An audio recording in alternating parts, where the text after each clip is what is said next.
हिंदू मुसलमान संपत्ति छीन लेंगे, मंगलसूत्र छीन लेंगे, ये तो इनकी मानसिकता है। प्रधानमंत्री श्रीमान नरेंद्र मोदी ने कहा है कि जब तक एक भी बच्चा जिंदा है भारतीय जनता पार्टी की धरती पर, तब तक आरक्षण रहेगा। कोई आरक्षण को खत्म नहीं कर सकता है। कल के लोकतंत्र की जो तस्वीर होने वाली है उसका टेलर सूरत है। वो भी देश के प्रधानमंत्री, तत्कालीन प्रधानमंत्री मनमोहन सिंह जी ने, कि हमारे आर्थिक संसाधनों पर पहला हक मुसलमानों का। आपको पता है मंगलसूत्र इस देश में कब बिके थे? कोविड में बिके थे। जिन्होंने संसद सदस्यों को बाहर किया, वहां के वोटरों का अपमान किया, उनकी आवाज को खत्म किया, उसको आप संसद में जाने से रोकें। ऐसा व्यक्ति संसद में नहीं जाना चाहिए जो इस देश के आधे से करीब आधे से थोड़ा कम, एक तिहाई देश की जनता और मतदाताओं का अपमान करे, उसको संसद में नहीं जाना चाहिए। तो मैं कोटा की प्रबुद्ध जनता से अपील करता हूं और मोदी जी की तानाशाही के कानून, जन विरोधी कानून को पास करने में बराबर के भागीदार रहे। बिना विपक्ष के कानून पास होता चला गया। तो ऐसे आज चुनाव का मौका है, ऐसे समय में मैं कोटा की जनता से करबद्ध प्रार्थना करता हूं कि इनको संसद में जाने से यहीं रोक दें, संसद से दूर करें। ऐसे व्यक्ति को संसद में नहीं होना चाहिए जो कि लोकतांत्रिक मूल्यों की रक्षा नहीं कर पाए, जो संसद सदस्यों के अधिकारों की रक्षा नहीं कर पाए। दूसरा उदाहरण देता हूं कि आज तक इतिहास में कभी नहीं हुआ कि अडानी के खिलाफ बोला, मोदी के खिलाफ बोलो तो संसद से तुम्हारी सदस्यता समाप्त। राहुल गांधी जी, इतिहास में कभी भी ऐसे सजा नहीं हुई। उनको सजा होती है दोपहर में बिना सर्टिफाई कॉपी आए। नहीं तो ओम बिरला बताएं कि 10:20 पर उनको कैसे सर्टिफाई कॉपी मिली, लेकिन 10:20 पर इन्होंने राहुल गांधी की सदस्यता समाप्त कर दी। कम से कम सर्टिफाई कॉपी का तो इंतजार करना चाहिए था। तो कोटा के प्रतिनिधि के रूप में उनको वो पद मिला था अध्यक्ष का, उसकी गरिमा को गिराने का काम और मोदी सरकार के या मोदी के कठपुतली के रूप में इन्होंने काम किया। इसलिए मैं बार बार कोटा की जनता से अपील करूंगा कि ऐसे व्यक्ति को संसद में न जाने दें, इनको यहीं कोटा में रोक लें। और जहां तक काम का सवाल है, थोड़ा बहुत रिश्ता मेरा भी है, इन्होंने पूरा परिचय नहीं दिया। मैं राजस्थान का भी पूर्व विधायक हूँ, सही बात, स्टार प्रचारक भी हूँ, यहाँ पार्टी के हर एक उसमें हूँ, बिहार का प्रतिनिधि इस समय मैं वो प्रभारी हूँ, CWC मेंबर हूँ। इसलिए मैं कह रहा हूँ कि कोटा से मेरा भी नाता है। आज कोटा का कोई आदमी गर्व से कह सकता है कि धारीवाल जी ने कोटा के तस्वीर को बदल दिया। वो एक MLA थे, यहाँ से कोटा की जनता ने उनको MLA चुना था, लेकिन आज कोटा का एक एक नागरिक गर्व से कह सकता है कि धारीवाल जी ने कोटा की पूरी तस्वीर को बदलने का काम किया। माननीय श्री ओम बिरला जी, आप MLA भी रहे, MP भी रहे, क्या कहीं आपका शिलापत्र हमको तो नहीं देखने को मिल रहा है एक भी? हाँ, पंपों पर होगा। हाँ, नहीं, लेकिन गांव में नहीं है। गांव में अभी हर देखो, विधानसभा लोकसभाओं के नियम बने हुए हैं और जो जिन नियमों का उल्लंघन करता है तो उसमें दंड का प्रावधान भी लिखा हुआ है और उसके तहत कार्रवाई की जाती है। माननीय बिरला जी ने लोकसभा अध्यक्ष के पद पर बैठ करके जो कार्रवाई की है वो नियमानुसार है और हमको भी क्या इस कांग्रेस ने विधानसभा से नहीं निकाला, लंबे समय तक निकाला। और मैं तो चुनाव दूसरा लड़ रहा था तब भी वहां किताब में लिखा हुआ था विधानसभा की में कि मदन दिलावर को अभी विधानसभा से निकाला गया है। अरे भारतीय जनता पार्टी ने तो कम से कम उनको वापस तो ले लिया था। ये तो कांग्रेस इतनी निकम्मी थी और इसने लिया नहीं। और आप देख रहे हैं, मैं यहां बैठा हूं, मैं हत्यारा लग रहा हूं क्या आपको? मेरे ऊपर कांग्रेस के राष्ट्रीय अध्यक्ष मल्लिकार्जुन खड़गे जी की हत्या करने का आरोप है, मुकदमा है थाने में, संजय सर्कल जयपुर के थाने में। वो भला आदमी तो रोज घूम रहा है, भाषण दे रहे हैं और मैंने हत्या कर दी। तो रिपोर्ट दर्ज होने के बाद मैंने थानेदार से पूछा, थानेदार जी चलो ये तो जांच हो जाएगी हत्या की कि नहीं की, लेकिन मर तो गए होंगे, तो मैं अंतिम संस्कार कहां हुआ है ये तो बता दो ताकि मैं भी उसके कार्यक्रम में शामिल हो जाऊं। वो नहीं बता पाए। इसी बेईमान लोग क्या होंगे?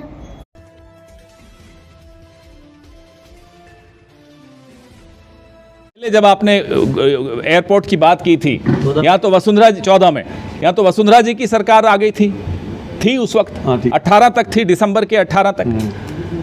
क्यों नहीं वसुंधरा जी से जमीन ले पाए? जमीन फिर किसने दी? गहलोत जी ने दी।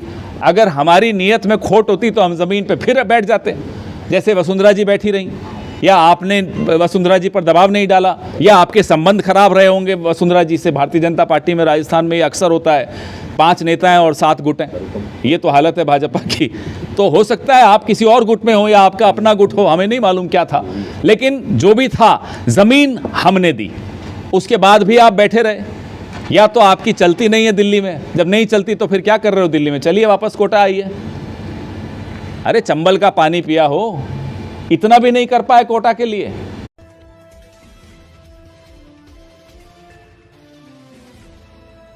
दक्षिण और एक उत्तर से इन्होंने कहा कि 400 हमारे आए तो हम संविधान बदल देंगे। ये टेलर फेंकते हैं। इसी तरीके से कल के लोकतंत्र की जो तस्वीर होने वाली है उसका टेलर सूरत है। किसी को भी शर्म से डूब मरना चाहिए कि धमका के, लोभ दे के, अपहरण करके आप सारे उम्मीदवारों को वापस कर लीजिए। और आज तो एक बहस चल रही है कि इलेक्शन कमीशन ने कैसे उसको घोषित कर दिया, क्योंकि नोटा का प्रावधान वहाँ है।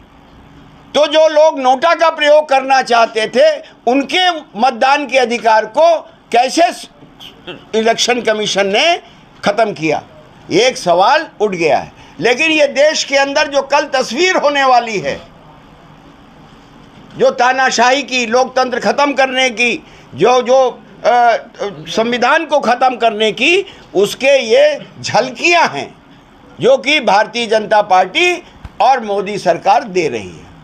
लेकिन आपका प्रत्याशी भी तो मैनेज हुआ ना सर भैया। तो मैं कहाँ मना कर रहा हूँ कि मैनेज नहीं हुआ, चाहे वो कैसे भी हुआ। बाकी और प्रत्याशी भी तो थे, निर्दलीय होते हैं, वो होते हैं, सभी को। लेकिन इसकी जांच तो करनी चाहिए कि क्यों हो रहा है ये। क्या मोदी जी ऐसा ही भारत चाहते हैं?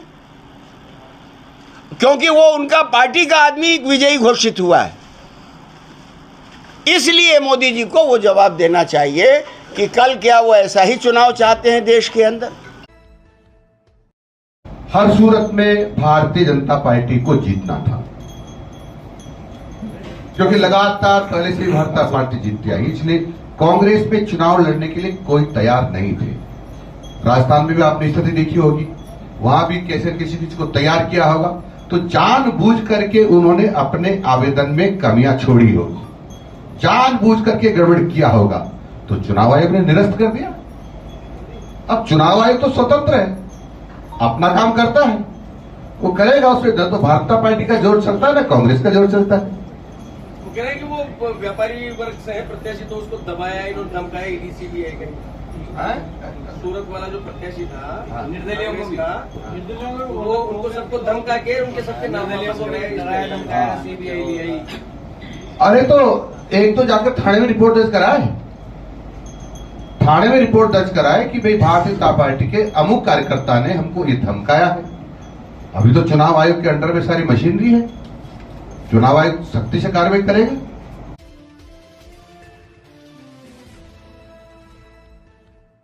देंगे। और पहले जब उनकी सरकार थी उन्होंने कहा था कि देश की संपत्ति पर पहला अधिकार मुसलमानों का है। इसका मतलब ये संपत्ति इकट्ठी करके किसको बांटेंगे? जिनके ज्यादा बच्चे हैं उनको बांटेंगे। घुसपैठियों को बांटेंगे। क्या आपकी मेहनत की कमाई का पैसा घुसपैठियों को दिया जाएगा? आपको मंजूर है?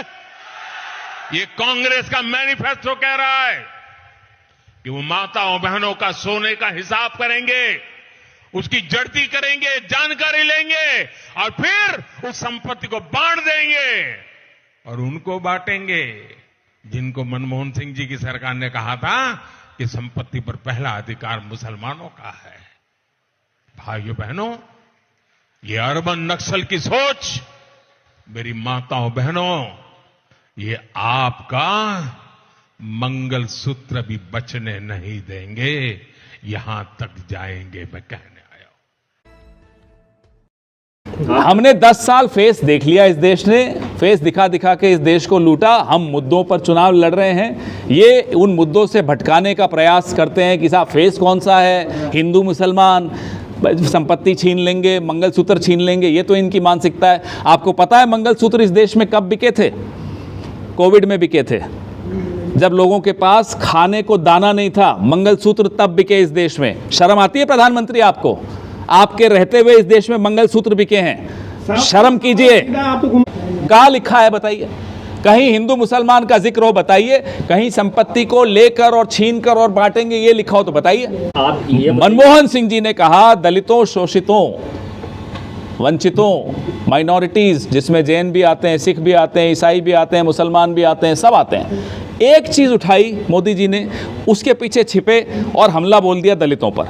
ये दलितों के लिए कुछ भी हो जाए, उनको कोई लाभ न पहुंचे, ये संघ की पुरानी मानसिकता है। संघ नहीं चाहता कि दलितों और आदिवासियों को कुछ भी मिले इस देश में। संघ को लगता है ये देश सिर्फ एक जाति का है। अरे साहब, ये देश सबका है। संघ तक को हमने बर्दाश्त कर लिया, ये देश उनका भी है। लेकिन अगर वो कह देंगे कि नहीं साहब, दलितों के लिए हम कुछ नहीं होने देंगे, संविधान बदल देंगे, उनका आरक्षण छीन लेंगे, तो माफ कीजिएगा, वो आंख नहीं पैदा हुई जो आंख संविधान की तरफ उठकर देख ले। लेकिन उन्होंने कहा है कि आरक्षण खत्म नहीं होगा। अरे ये कहते कुछ हैं, करते कुछ हैं। इन्होंने तो कहा था बिहार 2015 में, स्वयं मोहन भागवत जी ने आरक्षण के खिलाफ बोला था, फिर जब हार गए तो डर गए। तो सोचिए जीत जाएंगे तो क्या करेंगे, इसलिए इनको हराना जरूरी है। ये जब तक हारते रहते हैं, डर के बैठे रहते हैं, नहीं तो फिर सीधा संविधान पर हमला बोलते हैं।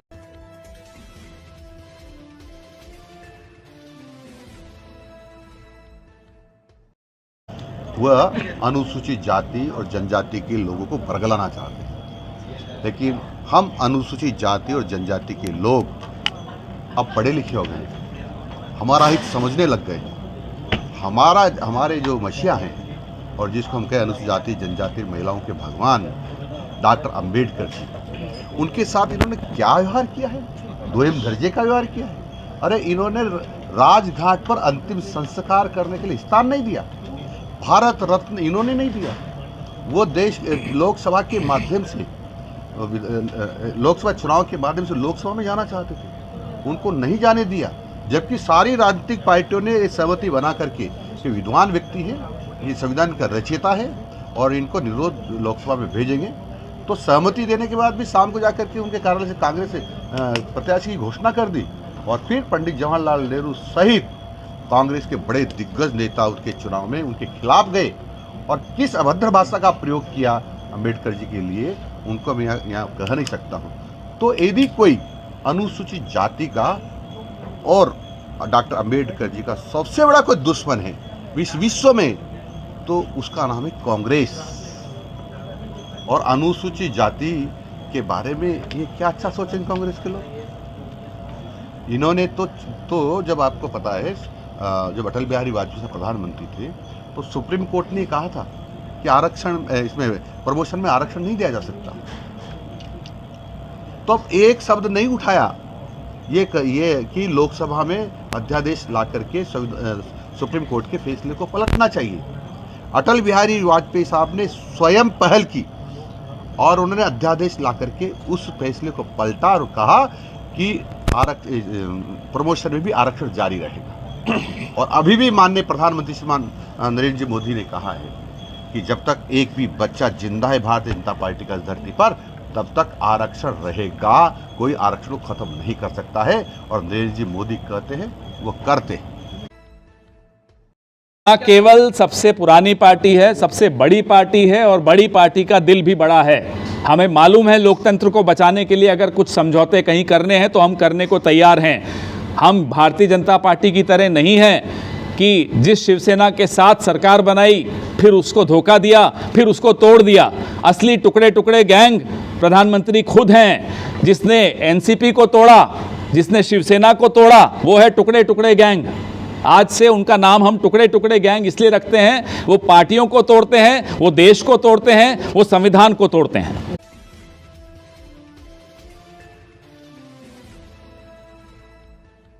अडानी को का विरोध हम इसलिए करते हैं कि पूरा भारत का पोर्ट, एयरपोर्ट,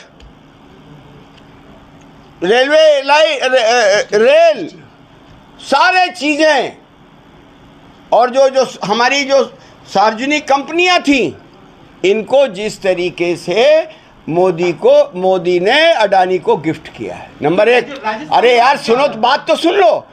अगर कोई भी, हम पूंजीपतियों के खिलाफ नहीं हैं, हम कोई अगर टेंडर भरता है तो हमारा कोई निजी दोष उससे नहीं है।